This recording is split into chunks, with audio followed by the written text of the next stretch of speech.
Good morning. We appreciate the word of the Lord in our life every day na siya pong ating minemeditate. At dito na naman sa atin pong devotion, we continue sa atin pong series about the faithfulness of Jesus. And yung faithfulness po niya, ang ating pinakang topic sa kanyang faithfulness ay yung Jesus sacrifice. Yung pong pagsasakripisyo niya ng kanyang life. Sabi niya sa ating text sa Hebrew chapter 10 verse 11, at bawat pari ay tumatayo araw-araw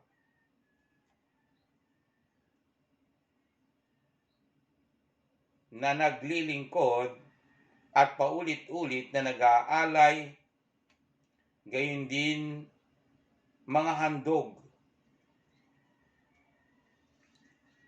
na kailan man ay hindi nakapag-aalis ng kasalanan. Yung mga pagkabinanggit po yung pari, ito po yung pinili ng Lord na saserdote. O ito po yung lahi ng Levites sa Bible na binabanggit po. Sila po yung itinalaga ng Diyos na tagapaglingkod sa templo, at ang kanila pong hinahandog dito araw-araw sa Old Testament ay mga baka at mga hayop po na perfect na handog para po sa kasalanan ng tao. Kaya po araw-araw binanggit po dito because marami pong tao, mga Israelita na nagko-commit ng sin at kailangan po nilang maghandog para po sa ganon ay matakpan yung sin nila, pero hindi po nakakapag-alis ng kasalanan, sabi niya. Ngunit nang makapaghandog si Kristo ng isa lamang alay para sa mga kasalanan para sa lahat ng panahon, siya ay naupo sa kanan ng Diyos. Ngunit ang Panginoong Hesus, sabi niya po sa verse 12, we are reading the Hebrew chapter 10 verse 11 up to 14. Ngunit sabi niya yung sacrifice, yung paghandog ng Lord ng kanyang life ay sabi niya ay para po ito sa panghabang panahon. Sa verse 13, at buhat noon ay naghihintay hanggang sa ang kanyang mga kaaway ay maging tungtungan ng kanyang mga paa. Sabi ng Lord ay the Father God ay umupo ka at hanggang sa gawin kong ang iyong kaaway ay tungtungan ng iyong mga paa. Verse 14, sapagkat sa pamamagitan ng isang pag-alay ay kanyang pinasakdal para sa lahat ng panahon ang mga pinabanal. Ito pong pag-alay ng Panginoon Jesus, the sacrifice of the Lord Jesus Christ at the cross, yung pong pag-alay niya, kasi siya po yung perfect na sacrifice. Dati po yung hayop, hindi po naalis ang kasalanan po natin. But in the sacrifice of the Lord Jesus Christ, yung alay niya na buhay mismo ng Panginoong Hesus ay naging perpektong handog ito. Itong sakripisyong ito ay siyang nakapag-aalis ng kasalanan. Sabi niya, siya ang kordero ng Diyos na nag-aalis ng kasalanan. Only Jesus Christ, the sacrifice that yung nag-aalis siya,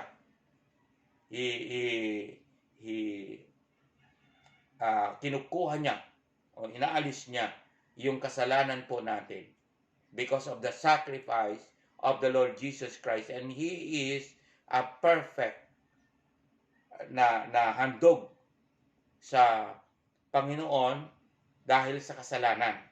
Dati po ay hayop po yung hinahandog, kaya binanggit po dun sa verse 11 na yung mga pari ay araw-araw, o yung mga tagapaglingkod, yung mga Levita, hindi po yung pari na sinasabi ngayon na doon sila Pope ay hindi po yan yung pari na binabanggit. Ang pari po dito ay tagapaglingkod.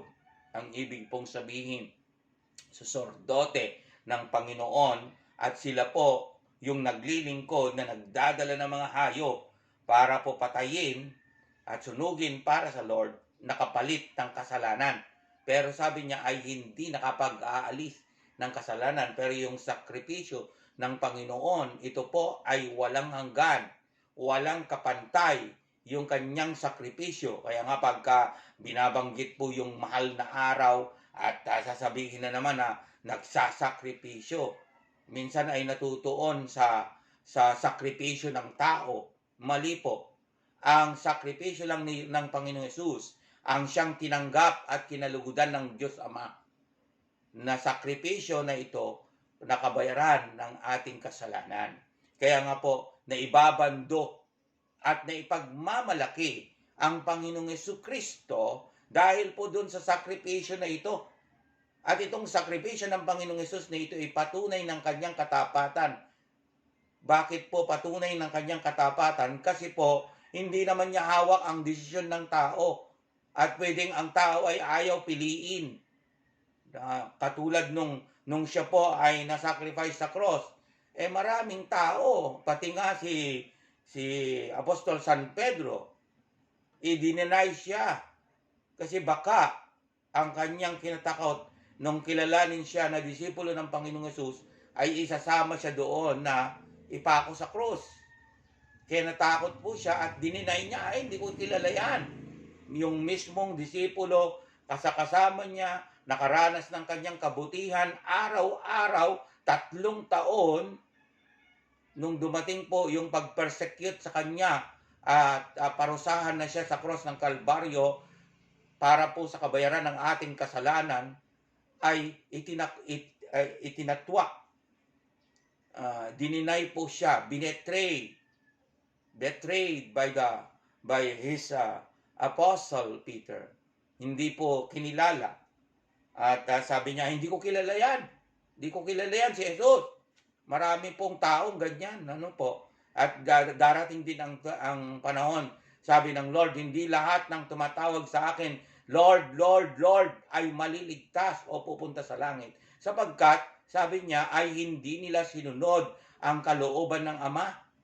Yun lamang sumusunod. Kaya nga yung life po natin, nandyan na ang Panginoong Hesus, sinacrifice niya na ang buhay natin. Ang dinideman niya ay obedience. Obedience into His will. Kaya po minemeditate natin every day of our life, para sa ganon, alam na alam natin ang salita ng Lord at madali po nating ma-obey. Mas madali pong sundin yung alam na alam mo kaysa yung, hindi, ay wala po akong naririnig na utos ng Lord. Anong susundin ko? Hindi mo binabasa ang Bible. Kaya kailangan mong basahin, i-meditate, i-memorize ang Word of God. Because the Word of God is the command. Because the Word of God is the instruction of our life. And if you obey the Lord Jesus Christ itself, ay malulugod po siya. At siya po ang dahilan kung bakit na ang buhay po natin ay pinatawad doon sa lahat ng ating kasalanan sa cross ng Kalbaryo. Bakit ang Panginoong Hesus pumunta sa cross ng Kalbaryo? Wala naman siyang kasalanan. Pero nag-sacrifice siya dahil po sa atin lahat, sa inyo, sa akin, at lahat ng sangkatauhan, sabi po ng kanyang salita. Purihin po ang Panginoon. Sa araw na ito, we recognize the faithfulness of Jesus through His sacrifice, His self. Isinakripisyo niya ang kanyang buhay para sa bawat isa po sa atin. At karapat dapat siyang parangalan, sambahin, dakilain, si Kristo lamang. Tayo po ay manalangin. Thank you, Lord Jesus, for your great sacrifice. for the payment of my sin. In Jesus' mighty name. Amen.